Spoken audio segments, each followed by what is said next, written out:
In this lesson, you're going to expand your vocabulary, and you're going to do that by reading an article with me. Now, this article is about the moon, something we see every single day, and you're going to have the vocabulary to talk about the moon in your daily speech. Welcome back to JForrest English. I'm Jennifer. Now let's get started.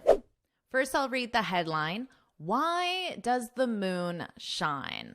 So, of course, the verb shine is when something sends out or reflects light. I'm sure you know that the sun shines. The sun shines.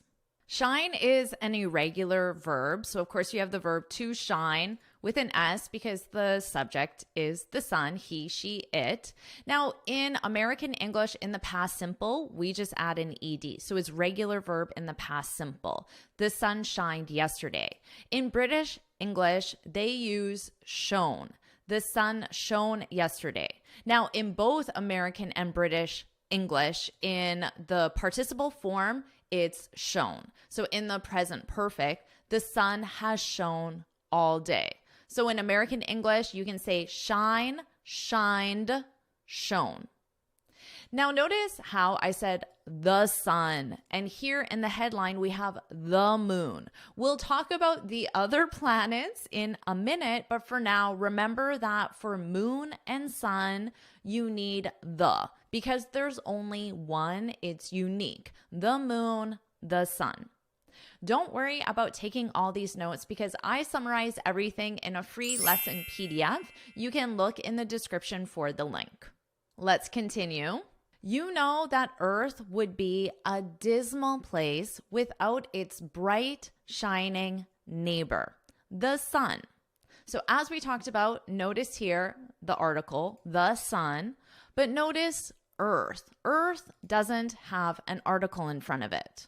For example, you can see Mars on a clear night. It's not the Mars, it's just Mars. You can see Mars on a clear night.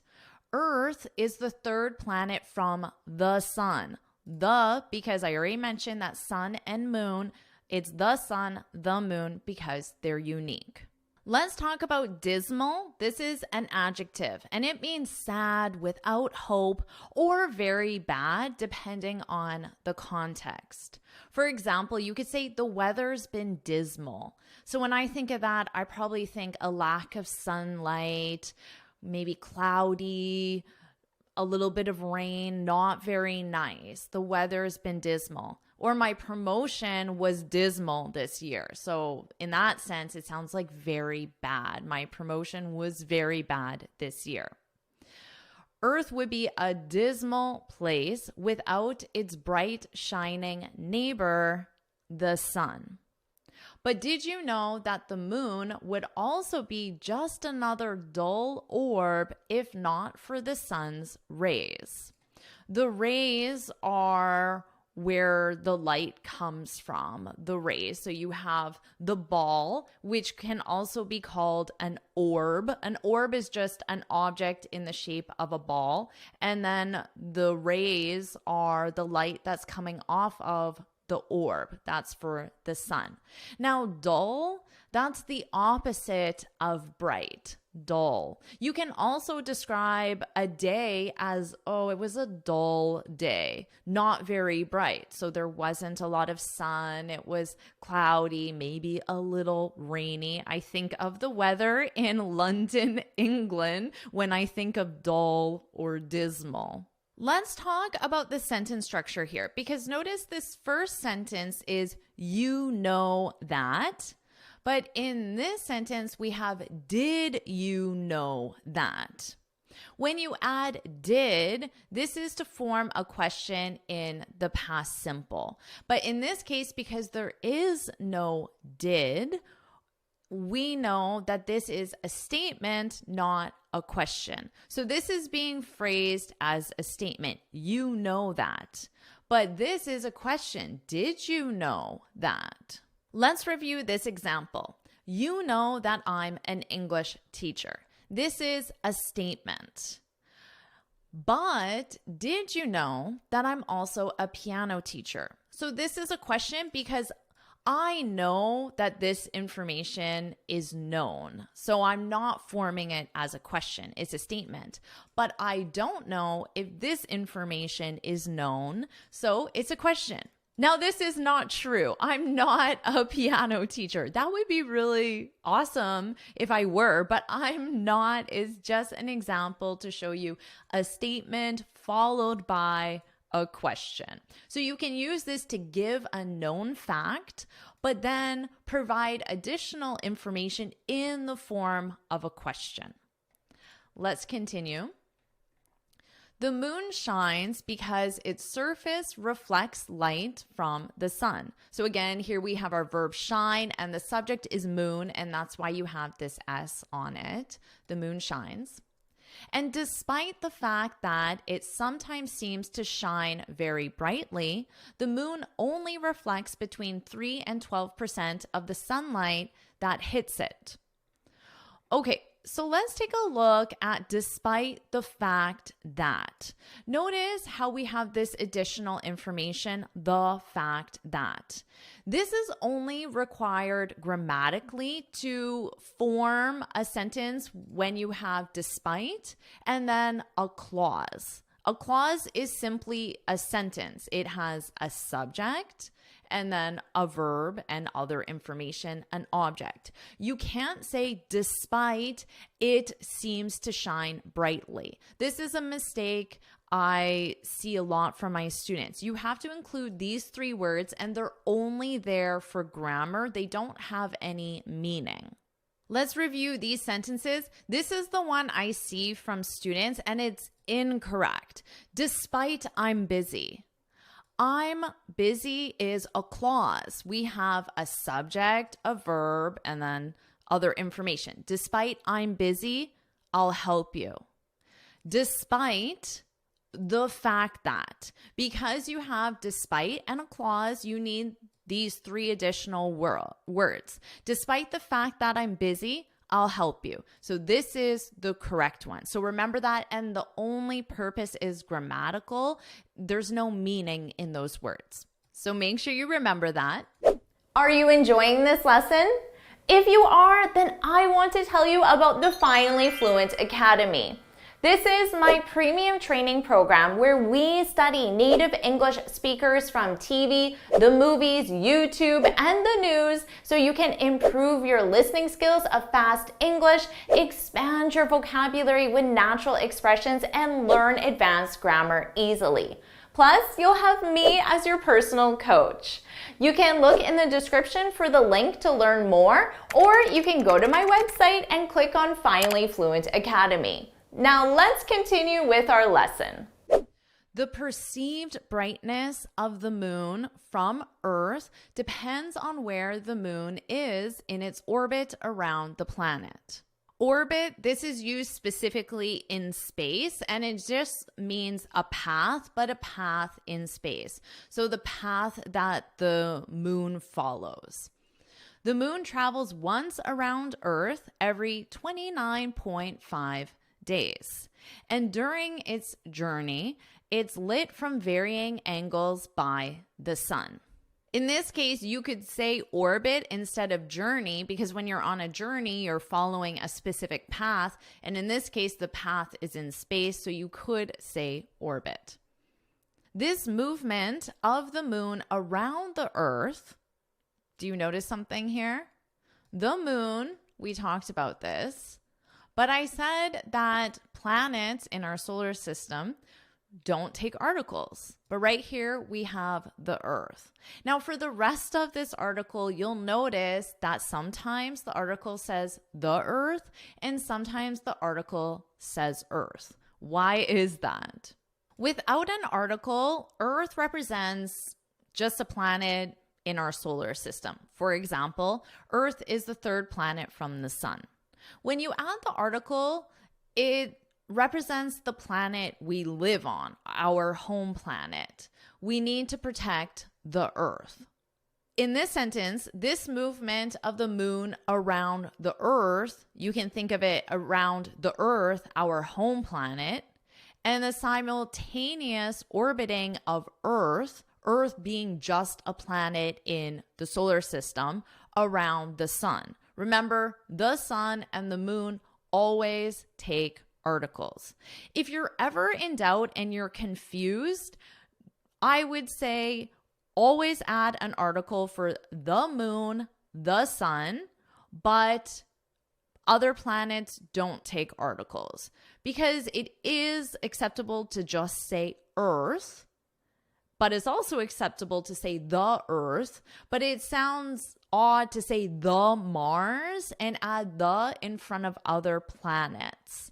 So just remember that. Accounts for the moon's different phases. So the different phases of the moon, that is the shape of the moon when you look at it. When you see the full orb, remember an orb is a round shape. When you see the full orb, we of course call that a full moon. Oh wow, look, there's a full moon tonight. A quarter moon is when you just see 1/4 of the moon. And then they have other phases, etc. At any given point in the moon's trajectory. Trajectory is the path that the moon is following, the moon's trajectory.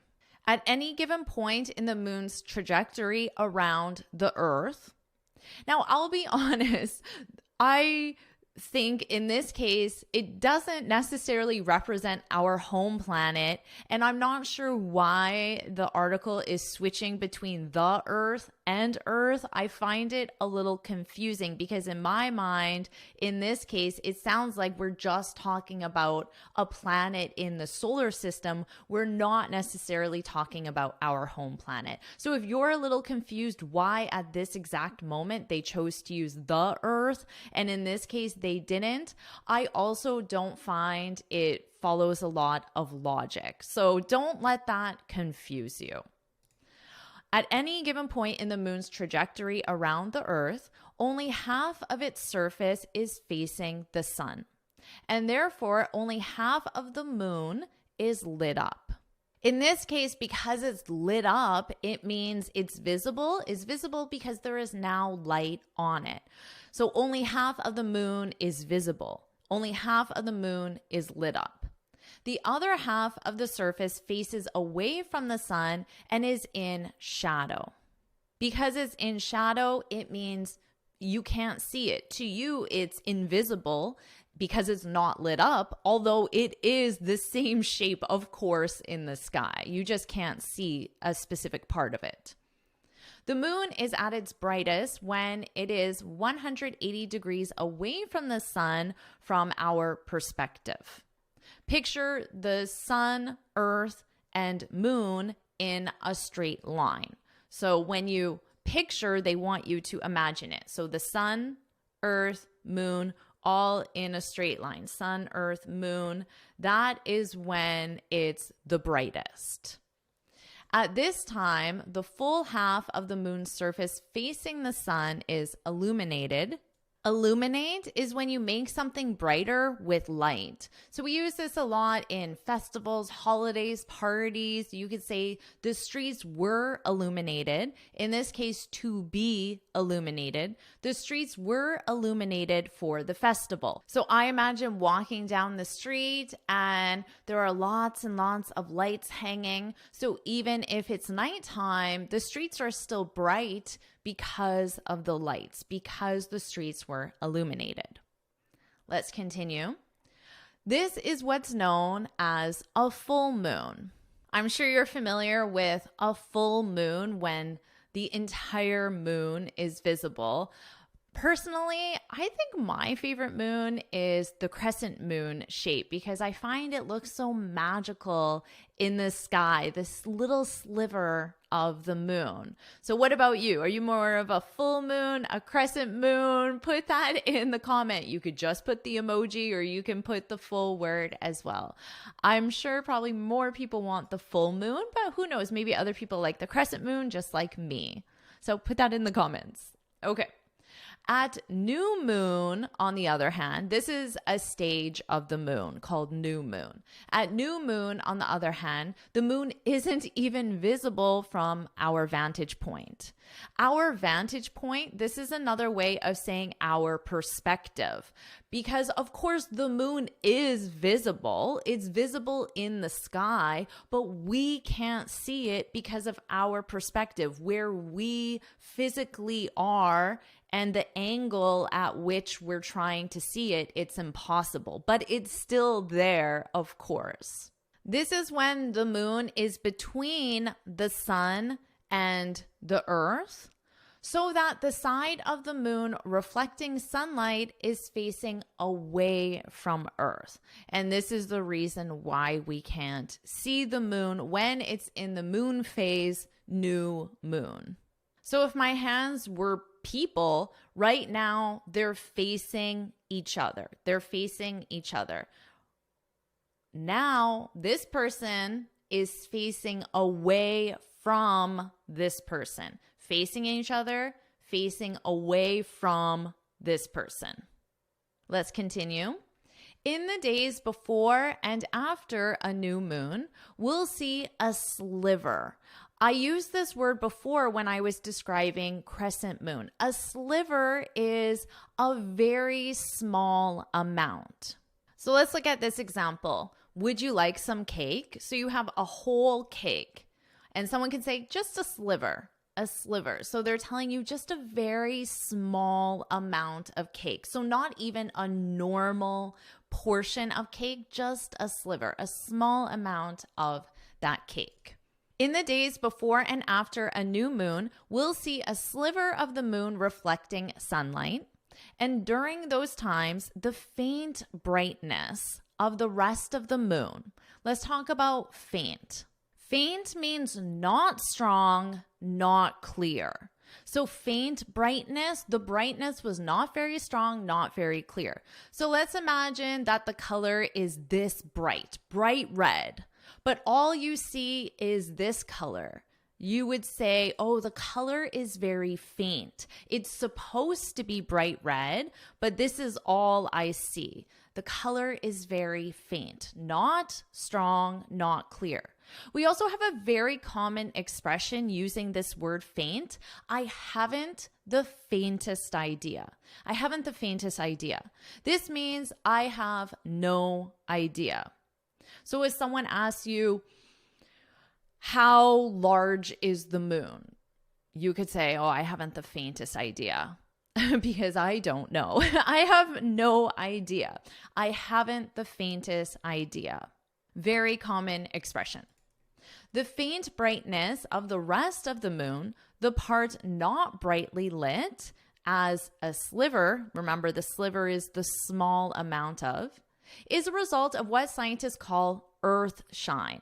I've never heard this before. It's the technical term, in which the moon's relatively dark disk is slightly illuminated. Remember, we know what illuminated is when it's becomes brighter because of light, and slightly means a small amount. You could also say faintly illuminated because it would be not strong or not clear. So I'll write that for you. You could say faintly illuminated, slightly illuminated by sunlight that reflects off of Earth, then off the moon and back to our eyes. So this is the process of earth shine. I've never heard that before. So if you don't quite understand what this means, don't worry. It's quite a technical term. I personally don't quite understand it either. So we could say together, oh, I haven't the faintest idea what earth shine is. If I read this a few more times and think about it, I'm sure it will become clearer to me. But right now I can say I haven't the faintest idea what earth shine is. And that's the end of our article. So what I'll do now is I'll read the article from start to finish, and this time you can focus on my pronunciation. Let's do that now. Why does the moon shine? You know that Earth would be a dismal place without its bright shining neighbor, the sun. But did you know that the moon would also be just another dull orb if not for the sun's rays? The moon shines because its surface reflects light from the sun. And despite the fact that it sometimes seems to shine very brightly, the moon reflects only between 3 and 12% of the sunlight that hits it. The perceived brightness of the moon from Earth depends on where the moon is in its orbit around the planet. The moon travels once around Earth every 29.5 days, and during its journey, it's lit from varying angles by the sun. This movement of the moon around the Earth and the simultaneous orbiting of Earth around the sun accounts for the moon's different phases, full moon, quarter moon, etc. At any given point in the moon's trajectory around the Earth, only half of its surface is facing the sun, and therefore only half of the moon is lit up. The other half of the surface faces away from the sun and is in shadow. The moon is at its brightest when it is 180 degrees away from the sun from our perspective. Picture the sun, earth, and moon in a straight line. At this time, the full half of the moon's surface facing the sun is illuminated and is visible from Earth. This is what's known as a full moon. At new moon, on the other hand, the moon isn't even visible from our vantage point. This is when the moon is between the sun and the Earth, so that the side of the moon reflecting sunlight is facing away from Earth. In the days before and after a new moon, we'll see a sliver of the moon reflecting sunlight. And during those times, the faint brightness of the rest of the moon, the part not brightly lit as a sliver, is a result of what scientists call Earthshine, in which the moon's relatively dark disk is slightly illuminated by sunlight that reflects off of Earth, then off the moon, and back to our eyes. Did you enjoy this lesson? Do you want me to make more lessons just like this? If you do, then put new moon in the comments. Put new moon, new moon, new moon in the comments so I know you want more lessons just like this. And you can get this free speaking guide where I share 6 tips on how to speak English fluently and confidently. You can click here to download it or look for the link in the description. And you can keep improving your vocabulary with this lesson right now.